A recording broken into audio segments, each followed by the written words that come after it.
એ ટૂંક સમયની અંદર જે વ્યવસ્થાપકોએ વ્યવસ્થા કરી છે તો ગાડીઓ તમારી કોઈ ચોરી નહીં જવાનું, પોલીસ આપણી પાસે ઊભી છે એટલે ત્યાંથી બધા અહીંયા નજીક આવી જાઓ અને આજુબાજુ ઊભેલા છે ને એ બધા અહીંયા આવીને બેસો.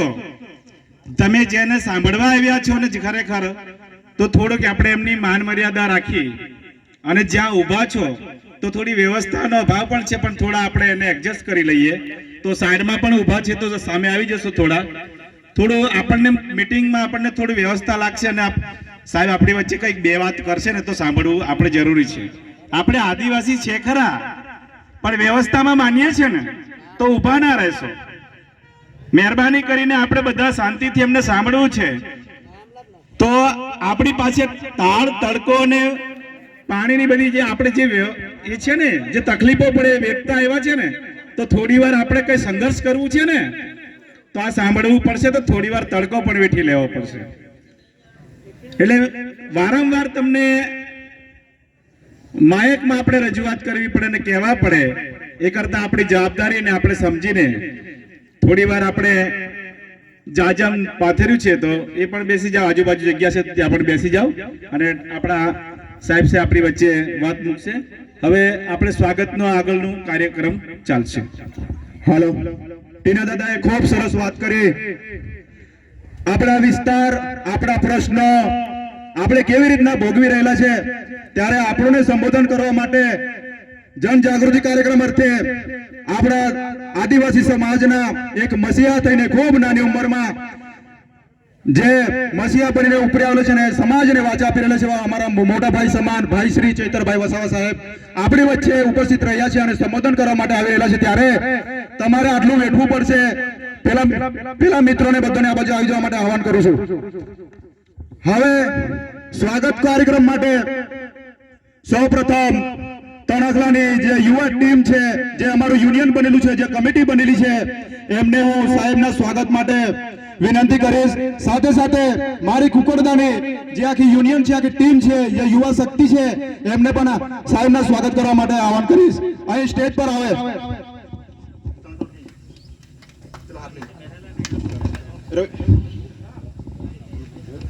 રવિદાસ, રવિભાઈ, સંજુભાઈ બધા આગળ આવી જાઓ. શૈલેષભાઈ આવી જાઓ, આગળ આવી જાઓ. હાથ લઈ લો ને.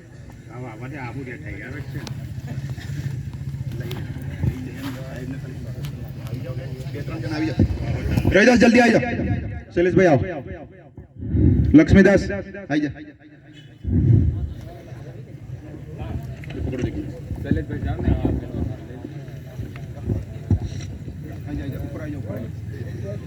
એક જ પકડો, એક જ પકડો, એક જ પકડો. આ બાજુ ખાલી ઉભા રહી જાઓ. આપણે યુનિયન પણ નીકળ બાજુ વરે બે ત્રણ જણા લઈ જાઓ. સમજાઈ જા ઉભા રહી જાઓ બધા.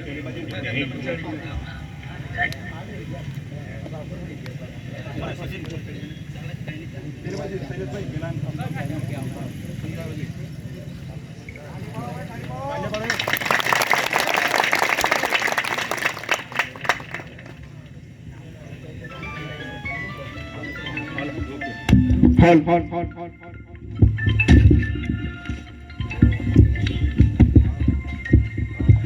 હવે સાહેબના સ્વાગત માટે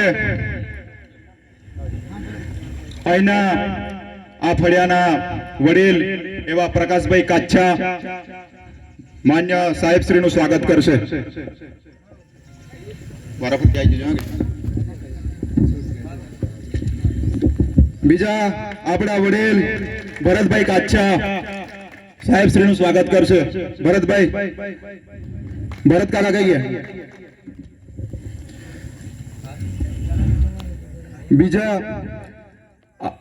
આજ ફળિયાના વડીલ એવા પ્રવીણભાઈ તડવી સાહેબ શ્રીનું સ્વાગત કરશે. વડીલ મિત્રો તાળી પાડીને સ્વાગત કરો સાહેબ શ્રીનું.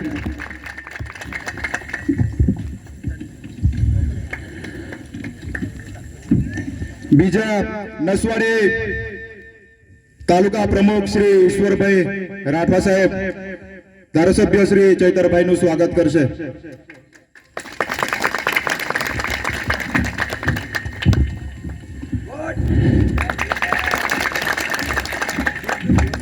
કમલેશભાઈ બેલ બોરોલીથી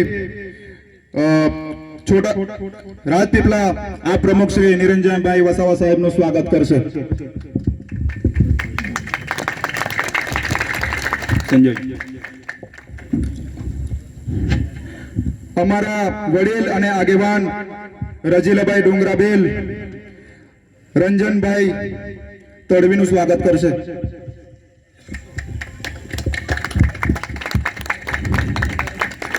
અમારા તણખલાના યુવા લીડર શ્રી અર્જુનભાઈ રાઠવા માન્ય ધારાસભ્ય ચૈતરભાઈનું સ્વાગત કરશે.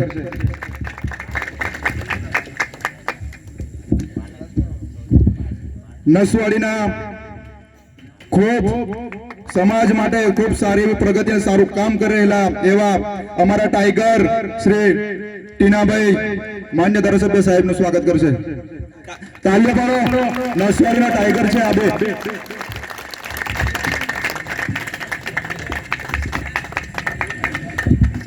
છોટાઉદેપુર જિલ્લા પ્રમુખ અને ખૂબ સારી એવી લડત આપેલા અમારા બેન શ્રી રાધિકાબેન રાઠવાનું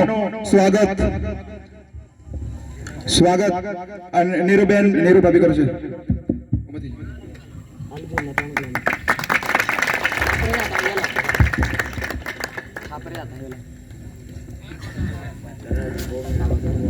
છોટાઉદેપુરના શ્રી આગેવાન મુકેશભાઈ નું સ્વાગત શૈલેષભાઈ કરશે.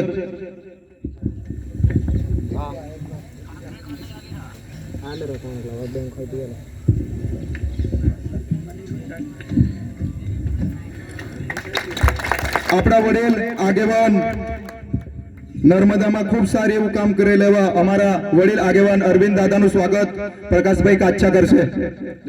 પેલા દાદાને કરે બસ આટલું જ છે.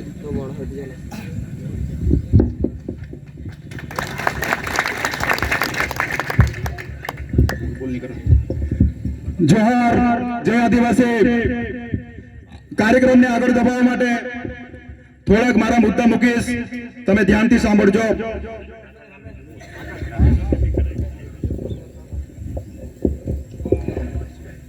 એક તીર એક કમાન, એક તીર એક કમાન, આદિવાસી એકતા, આદિવાસી એકતા.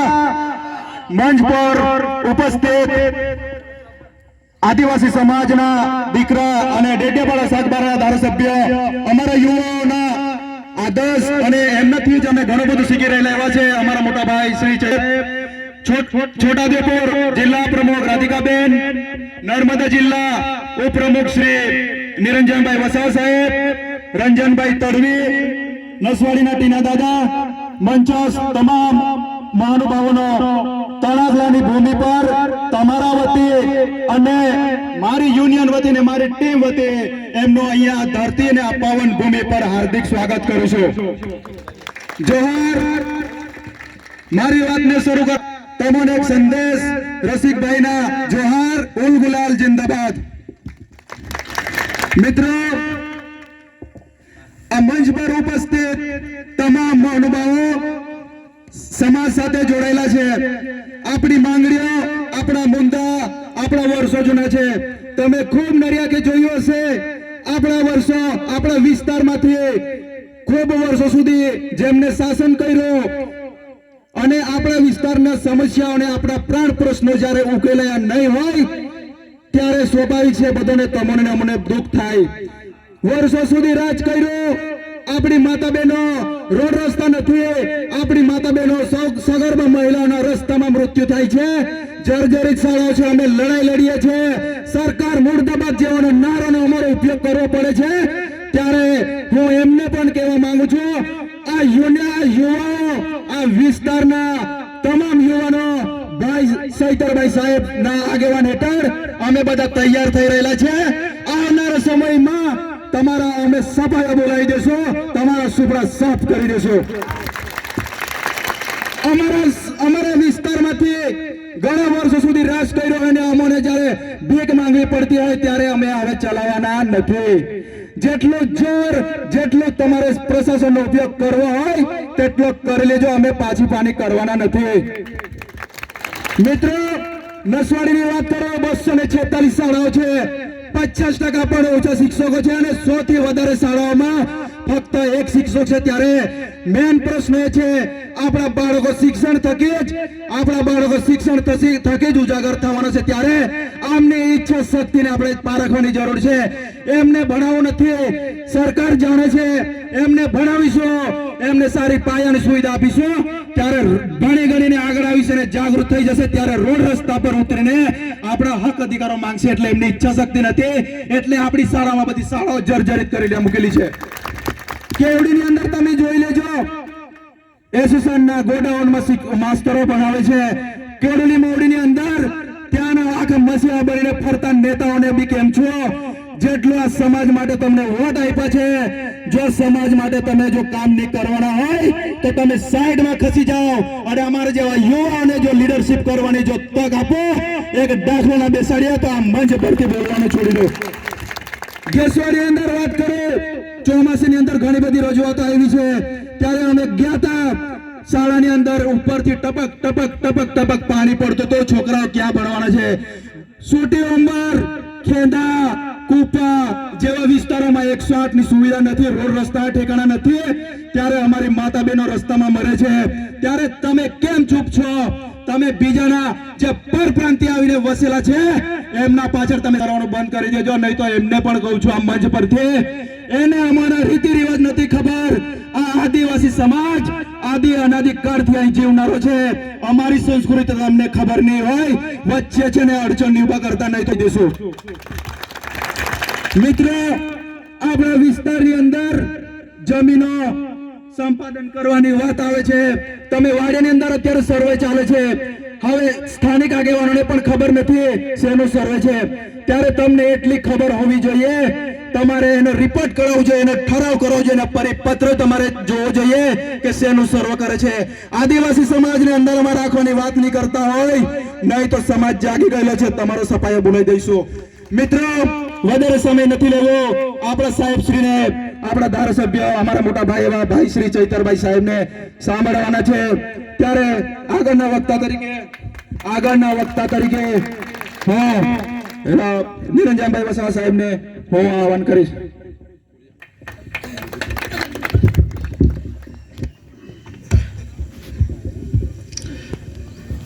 પહેલા તો બે હાથની મુઠ્ઠી વાળી અને આપણે આપણો નારો બોલાવશું.